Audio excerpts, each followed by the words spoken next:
Anda kembali di iNews Pagi, pemirsa. Sebuah kapal layar motor yang mengangkut 73 orang penumpang tenggelam di perairan Situbondo, Jawa Timur. Ya, akibat kejadian tersebut, 2 orang tewas dan seorang penumpang kapal masih dalam pencarian.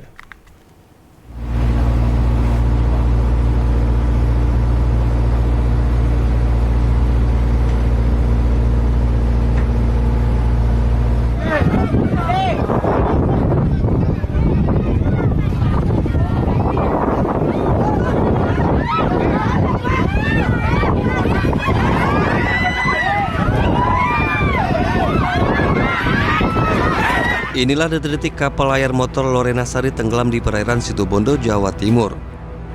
Kapal layar motor yang mengangkut 73 orang penumpang ini tenggelam saat perjalanan dari Pulau Sapudi, Kabupaten Sumeneb ke Pelabuhan Kalbut, Situbondo.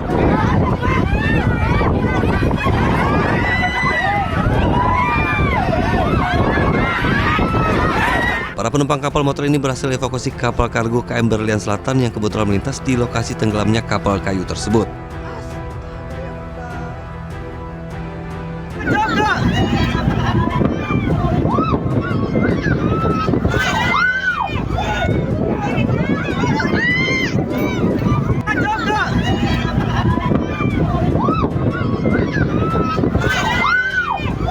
Gelombang tinggi membuat evakuasi berlangsung dramatis. Akibat kejadian ini 1 orang hilang dan 2 penumpang tewas.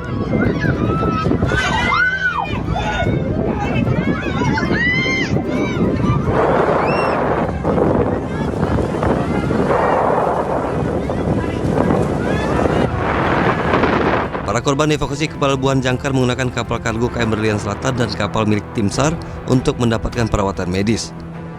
Penyebab tenggelamnya kapal motor ini masih diselidiki petugas.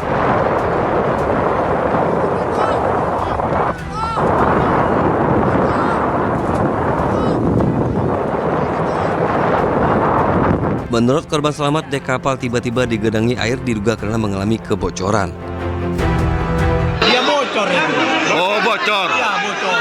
Terus berapa jam terbang kambing di situ, Pak?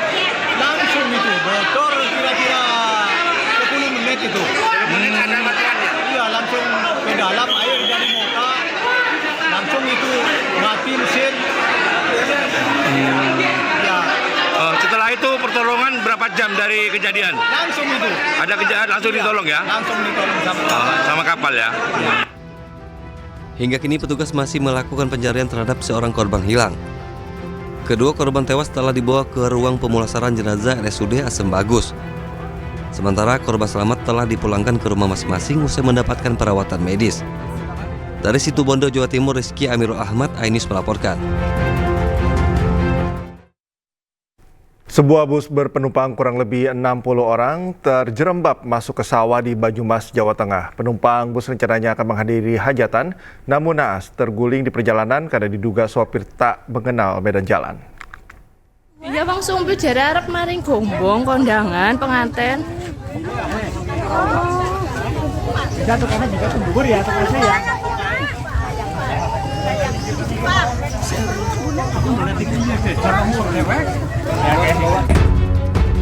Sejumlah warga mengevakuasi para penumpang saat sebuah bus terguling di tengah sawah di Banyumas, Jawa Tengah.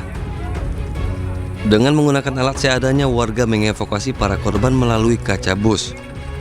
Kejadian berawal saat bus berpenumpang 60 orang ini membawa rombongan pengantin dari Kecamatan Sumbiuh, Banyumas menuju Gombang, Kabupaten Kebumen.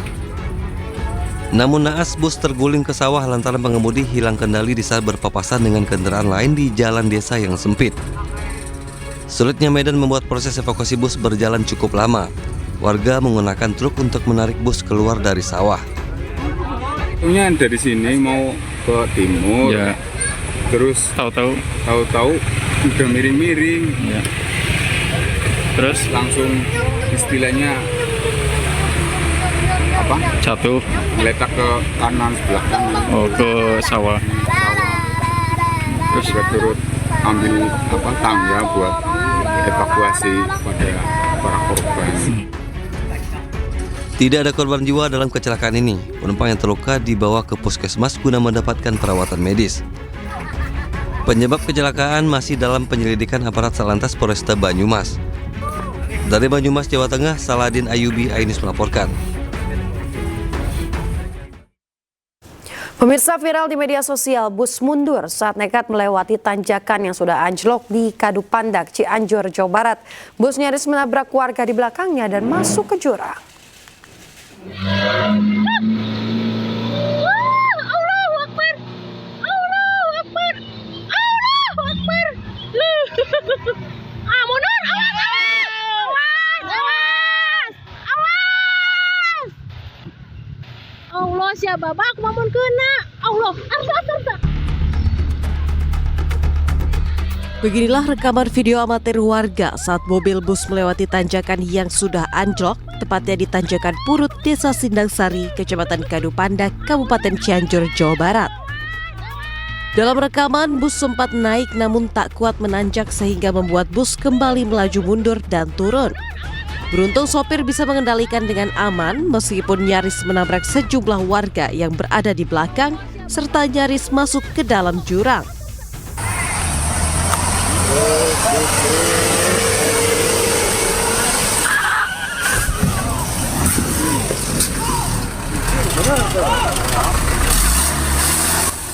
Menurut petugas kepolisian, pihaknya sudah memberikan imbauan agar jalan tersebut jangan dilewati dulu, khususnya kendaraan roda 4. Meski demikian, warga terus melewati jalan tersebut dikarenakan merupakan satu-satunya akses yang bisa dilalui. Kita memberikan peringatan kepada warga masyarakat untuk tidak melintas, terutama untuk roda 4, tetapi mereka memaksa. Nah, kemungkinan ke depannya, karena kita lihat kontur jalan, ya di bawah coran itu kan sudah kosong, tidak ada tanah, ya nanti mungkin kita tutup total. Tapi kalau kita tutup total, aktivitas kendaraan roda 2 dan roda 4, kita juga berpikirnya kasihan juga warga di sini, tidak bisa mencari bahan pangan keluar. Beruntung tidak ada korban jiwa maupun luka dalam peristiwa ini. Warga berharap segera ada perbaikan jalan dari pemerintah. Dari Cianjur, Jawa Barat, Muhammad Andi Ihsan, iNews melaporkan. Pemirsa, tingginya curah hujan membuat sejumlah wilayah di Sidoarjo, Jawa Timur terendam banjir. Bahkan daerah yang biasanya tidak pernah banjir kini digenangi air akibat debit air sungai yang meluap. Kondisi terkini gitu. Tingginya curah hujan yang terus turun setiap hari membuat sejumlah wilayah di Sidoarjo Barat terendam banjir. Di antaranya wilayah Kecamatan Prambon, Sidoarjo, Jawa Timur. Tidak hanya jalan desa, sejumlah area pertanian pun juga ikut terendam banjir. Sementara itu wilayah permukiman penduduk yang terparah terendam banjir di antaranya Dusun Pejarakan, Desa Bendo Tretek, Prambon, Sidoarjo. Diketahui hal ini terjadi akibat debit air sungai yang meluap. Enggak pernah kejadian baru kali ini. Ya, saya sudah 11 tahun, 12 tahun jalan. Baru banjir ini, Mas. Sungai katanya jebol, sungai yang sini iya sama tarik katanya. Iya, jadi airnya meluap ke sini. Terkait peristiwa ini, warga pun hanya bisa berharap curah hujan segera berkurang karena dikhawatirkan genangan air akan lebih tinggi jika turun hujan terus-menerus. Dari Sidoarjo, Jawa Timur, Pramono Putra, iNews melaporkan. Tanah bergerak di Kecamatan Cihara, Lebak, Banten membuat 21 rumah warga rusak parah. Hujan deras selama lebih dari 4 hari membuat struktur tanah di tempat tersebut bergeser. Kini 90 warga tinggal di tenda pengungsian. Pak, ini rumah milik siapa? Sejumlah rumah warga rusak dengan dinding terbelah akibat tanah bergerak di Kampung Curug Bandung, Desa Penyaungan, Kecamatan Cihara, Lebak, Banten. Tanah di sekitar kampung ini sudah amblas sedalam 1 meter, sehingga tidak memungkinkan untuk ditempati kembali mengingat intensitas hujan yang masih tinggi. Saat ini 90 warga tinggal di pengungsian. Mereka mengeluhkan tak ada air bersih dan kurangnya obat-obatan. Warga juga tidak tahu ke depannya akan tinggal di mana. Obat-obatan untuk orang dewasa ada, tapi kalau buat balita belum ada, popok itu belum ada. Udah gitu kan kebutuhan seperti ibu hamil juga kan butuh protein ya. Protein juga buat ibu hamil belum ada, kayak gitu. Makanan buat bayi juga belum ada, belum tersedia. Nggak ada air bersih sama sekali. Posisinya ini ada di tengah, Pak. Jadi kayak pulau. Jadi rumah ini sudah dikelilingi sama pecahan-pecahan rentakan tanah tersebut, Pak. Yang keduanya genangan air hujannya kemarin sama anginnya juga ya panjang, Pak. Ada 4 hari 4 malam. Hingga saat ini total 21 rumah warga tidak dapat ditempati. Warga berharap pemerintah terkait dapat segera mencarikan solusi bencana dan mengeringkan kebutuhan yang belum tersedia. Dari Lebak, Banten, Iskandar Nasution, Ainus melaporkan. Kita ke informasi berikutnya, pemirsa. Puluhan santri putri salah satu pondok pesantren di Kecamatan Kediri, Lombok Barat diduga keracunan makanan sehingga harus dilarikan ke rumah sakit setempat.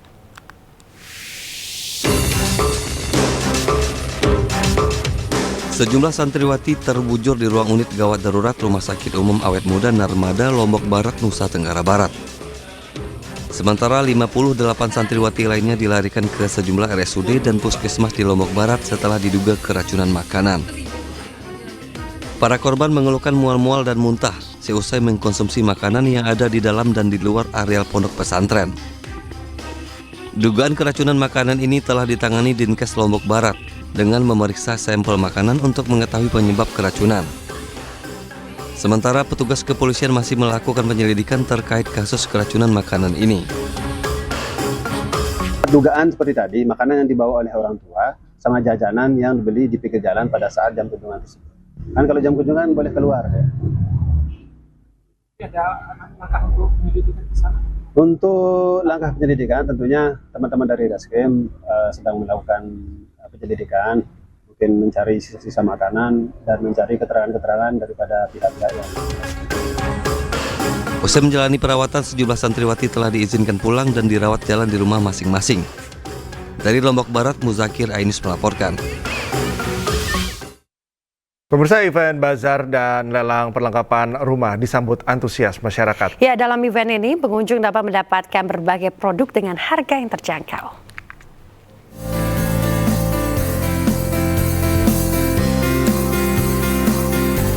Acara ini merupakan bentuk apresiasi Chandra Karya terhadap semua pelanggan setia dengan memberikan kesempatan untuk berbelanja produk branded, spring bed, sofa, dan furniture dengan diskon tambahan agar mendapatkan harga termurah dan kualitas terbaik di Chandra Karya. Event ini menawarkan 5 promo utama, yakni lelang pertarungan, diskon flash sale, clearance sale, dan promo khusus tambahan diskon dari Bank BCA. Setidaknya ada 17 merek spring bed ternama yang tergabung dalam acara dan berpartisipasi dalam program lelang mulai dari Rp1. Kegiatan ini kami sudah lakukan dari jilid 1 sampai 18, di mana ada berbagai macam produk branded spring bed, sofa, dan furniture. Kami lelang mulai dari Rp1 hingga ada pemenang yang mendapatkan harga yang sangat murah, dan ini sudah kami lakukan secara konsisten. Sehingga banyak sekali peserta yang sudah mendapatkan produk-produk yang senilai hampir 1 miliar, tapi kami mulai lelang dari Rp1. Dapat kasur ukuran 1 meter, kasur piket. Dari harga 6 juta jadi sekitar 3 jutaan sih, lebih murah kan, diskon 50%.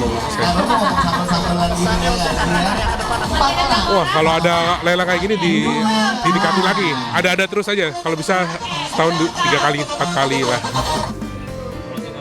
Dengan banyaknya dukungan, acara Bazar Chandra Karya ini berhasil menarik banyak pengunjung lama maupun baru, khususnya dari area Jakarta dan sekitarnya.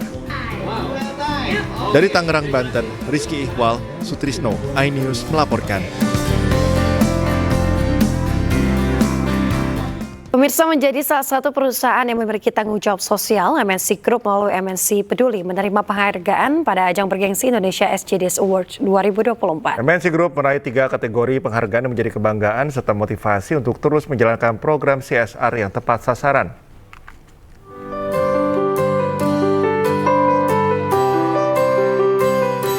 Memiliki komitmen dalam membantu masyarakat melalui program sosial, MNC Group melalui MNC Peduli kembali meraih penghargaan pada ajang Indonesia SDGs Awards yang diselenggarakan oleh Corporate Forum for CSR Development atau CFCD.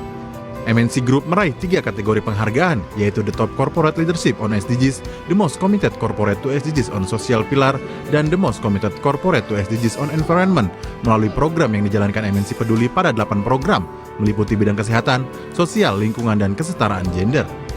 saya tahu ya, begitu banyak kegiatan yang dilakukan oleh MNC Group, ya, terutama di bidang-bidang sosial. Ya, saya tahu dan saya ingin mengucapkan secara khusus kepada manajemen MNC ya bahwa terima kasih atas dukungan yang telah diberikan kepada CFCD. Berbasis panduan dari Bappenas tentang tujuan pembangunan berkelanjutan itu kita bedakan menurut 17 tujuan dari SDGs, kemudian target-target dari SDGs yang secara makro kita kelompokkan lagi-lagi sosial, ekonomi, lingkungan, dan tata kelola serta hukum. Dalam bidang kesehatan, MNC Peduli telah melakukan kegiatan peduli terhadap stunting dan tumbuh kembang anak di berbagai posyandu.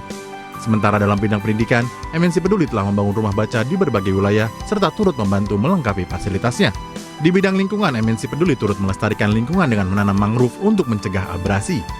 Bahwa tahun ini adalah tahun ketiga kami mendapatkan award dari ISDA untuk menjalankan CSR yang selaras dengan United Nations SDG. Tentunya ini membuat kita juga terus lebih semangat untuk mengerjakan CSR events kami. Kegiatan sosial ini diharapkan bisa ditiru perusahaan lainnya untuk bersama-sama membangun Indonesia menuju sejahtera. Dari Jakarta, Jessica Winoto, Khairuddin iNews melaporkan. Pemirsa, iNews Media Group menggelar Malam Penghargaan BUMN Awards 2024 di iNews Tower, Jakarta Pusat. Ajang ini memberikan penghargaan kepada sejumlah badan usaha milik negara yang terus berinovasi dan berperan penting dalam pembangunan Indonesia serta meningkatkan kesejahteraan masyarakat. iNews Media Group menggelar ajang prestisius BUMN Awards 2024 bagi sejumlah badan usaha milik negara atas kontribusi luar biasa dalam mendorong pertumbuhan ekonomi Indonesia dan juga menjadi pendorong bagi perusahaan BUMN untuk terus berinovasi memberikan yang terbaik kepada masyarakat. Perhelatan acara ini diapresiasi langsung oleh Wakil Menteri BUMN Kartika Wirjo Atmojo dan juga dihadiri CEO iNews Media Group Angela Tanu Sudibyo. Angela yang juga Ketua Umum DPP Partai Perindo turut memberikan apresiasi kepada 5 BUMN inspiratif yang meraih penghargaan dalam BUMN Awards 2024. Di antaranya adalah dalam kategori transformasi ekonomi melalui inovasi digital diraih PT Bank Negara Indonesia Persero Tbk.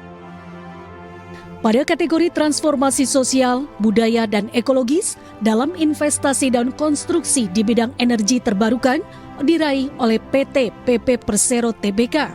Selain itu dalam kategori transformasi ekonomi lewat inovasi digital PLN Mobile diraih PT PLN Persero. Serta pada kategori transformasi good governance diraih PT Garuda Indonesia Persero Tbk dan ID Survey. Menyampaikan apresiasi atas kontribusi BUMN sebagai motor penggerak ekonomi nasional dan akselerator dalam mewujudkan pembangunan yang berkelanjutan, inklusif, dan merata di tanah air. Melalui BUMN Awards 2024 ini, perusahaan-perusahaan milik negara yang berhasil menjawab tantangan zaman dengan inovasi dan kinerja luar biasa memberi penghargaan di berbagai kategori apresiasi serta diharapkan dapat terus memberikan yang terbaik demi memajukan bangsa. Dari Jakarta, Esra Ambarita, Fakih Satrio, iNews melaporkan.